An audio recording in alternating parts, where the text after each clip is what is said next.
Updates చూస్తున్నాం. రంగారెడ్డి జిల్లా నార్సింగి పరిధిలోని మంచిరేవులలో ఇజాయత్ అలీ అనే ఇంజనీర్ను గుర్తు తెలియని వ్యక్తులు దారుణంగా హత్య చేశారు.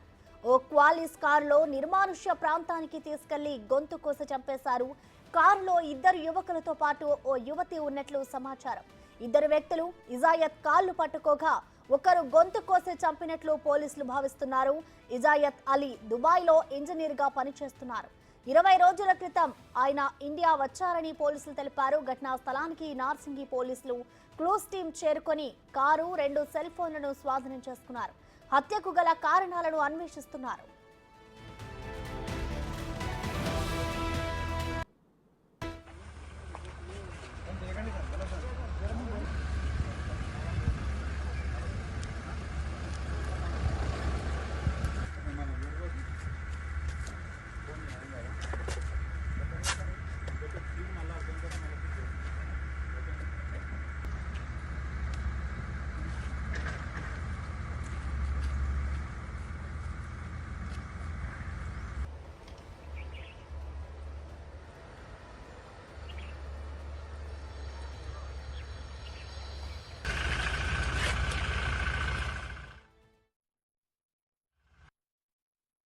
ఈరోజు మధ్యాహ్నం అంటే 29/6/2024 రోజు మధ్యాహ్నం 12 గంటల నుంచి 12:30 మధ్యలో హిదాయత్ అలీ అనే వ్యక్తి 31 సంవత్సరాలు, ఆయన చోటా బజార్ గోల్కొండ ఏరియాకు సంబంధించిన అతను.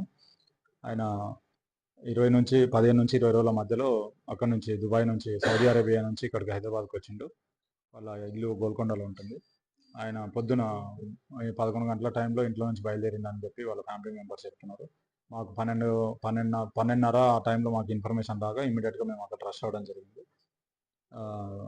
అక్కడ మంచిరేవుల విలేజ్లో green lands venture, DS villas ఆపోజిట్లో ఉన్న గ్రీన్ ల్యాండ్స్ వెంచర్లో ఒక ఓపెన్ ప్లాట్, నిర్మానుష్యంగా ఉన్నటువంటి ఒక ఓపెన్ ప్లాట్లో మేము వెళ్ళి చూస్తే అక్కడ ఒక అన్నోన్ డెడ్ బాడీ పడింది. అన్నోన్ డెడ్ బాడీ ఎవరు ఏంటి అనే వివరాలు తెలుసుకోగా సో హిదాయత్ అలీ అని తెలిసింది. వాళ్ళ ఫ్యామిలీ మెంబర్స్కి ఇంటిమేషన్ ఇచ్చినాము. అక్కడ హిదాయత్ అలీ అనే వ్యక్తి ఇంటి నుంచి వాళ్ళ ఫాదర్కి సంబంధించిన ఒక పాలిష్ వెహికల్ తీసుకొని రావడం జరిగింది. అతనితో పాటుగా ఇద్దరు ఉన్నారు అని చెప్పి తెలిసింది. అది సస్పెక్ట్స్ ఎవరు, అక్యూజ్డ్ ఎవరు అని చెప్పేసి మేము వెరిఫై చేస్తున్నాము. వాళ్ళ మధ్యలో ఏదో గొడవ జరిగినట్టుంది. ఆ గొడవలో ఉన్న పర్సన్స్ కత్తితో అతని పైన దాడి చేసి చంపడం జరిగింది. అక్కడ నుంచి పారిపోయింది అన్నట్టు కూడా తెలుస్తుంది. మేము ఇన్వెస్టిగేషన్ చేస్తున్నాము. ఇన్వెస్టిగేషన్లో భాగంగా మేము టీమ్స్ ఫామ్ చేస్తాము ఆ కిలోని పట్టుకోవడానికి. త్వరలోనే ఆ కిలోని పట్టుకుంటాం. అది చూడలేదండి, ఇంకా అది చూస్తాము. చూసిన తర్వాత పిఎంఈ టైంలో, ఇన్క్వెస్ట్ టైంలో అది తెలుస్తుంది. ఈ ఘటనకు సంబంధించిన కంప్లీట్ డీటెయిల్స్ మా ప్రతినిధి సుజాతని అడిగి తెలుసుకుందాం. సుజాత, చెప్పండి, ఈ హత్యకు సంబంధించిన డీటెయిల్స్ ఏమైనా తెలుసాయా? పోలీసులు ఏం చెప్తున్నారు? అసలు ఈ ఘటన ఎప్పుడు చోటు చేసుకుంది? నార్సింగ్ పోలీస్ స్టేషన్ పరిధిలోని గంధంగూడలో అయితే దారుణం చోటు చేసుకుందనే చెప్పుకోవాలి. రోజు ఉదయం 11 గంటల ప్రాంతంలో ఇంట్లో నుంచి ఇంటికి వచ్చినటువంటి వ్యక్తి ఒక్కసారిగా రక్తపు మడుగుల్లో ఉండడంతో అక్కడ ఉన్నటువంటి స్థానికులు గుర్తించి వెంటనే పోలీసులకు అయితే ఫిర్యాదు చేశారు. రంగంలోకి దిగినటువంటి పోలీసులని ఆ పూర్తి వివరాలను అయితే సేకరిస్తున్నారు. అంటే ఒక మహిళ, దాంతో పాటు ఇద్దరు వ్యక్తులు కలిసి మొత్తం ముగ్గురు ఒక వ్యక్తిని అతి కిరాతకంగా కత్తితో దాడి చేసి చంపినట్టుగా కూడా అయితే పోలీసులు నిర్ధారిస్తున్నారు. కానీ అందులో ఎవరెవరు ఉన్నారు అని చెప్పేసి ఇప్పటికైతే మాత్రం పోలీసులు అఫీషియల్ ఎక్కడా కూడా అనౌన్స్ చేయడం లేదు. ఎందుకంటే కేసు ఇన్వెస్టిగేషన్ లో ఉంది అంటున్నారు. కానీ అతను ఇంతకు ముందునే దుబాయ్ నుంచి ఇక్కడికి వచ్చినటువంటి వ్యక్తిగా తెలుస్తుంది. అయితే ఆ మహిళకి అతనికి ఎలాంటి రిలేషన్ ఉన్నది, ఇంతకు ముందు గతంలో ఏమన్నా వీళ్ళు లవర్సా లేదు అని అంటే ఎందుకు వీళ్ళ మధ్య గొడవ జరిగింది అని చెప్పేసి దాని మీద పోలీసులు అయితే పూర్తి స్థాయిలో ఇన్వెస్టిగేషన్ చేస్తున్నారు.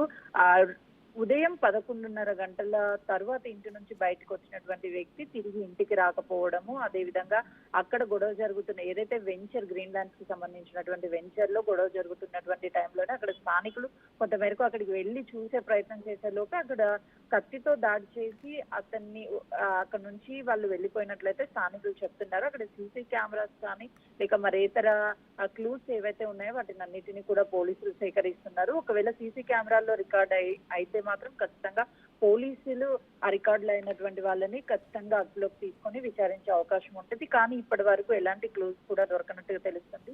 అసలు ఎవరు ఎందుకు తనని హతమార్చాలని చూశారనే దాని మీద అయితే పోలీసులు అయితే మాత్రం ప్రస్తుతం ఇన్వెస్టిగేషన్ చేస్తున్నారు.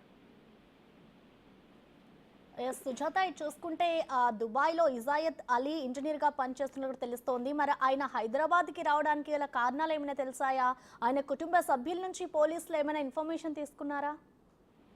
అయితే గత కొన్ని రోజుల క్రితమే దుబాయ్ నుంచి అలీ ఇక్కడికి వచ్చినట్టు తెలుస్తుంది. అయితే తను పాత బస్తీలో నివాసం ఉంటున్నారు.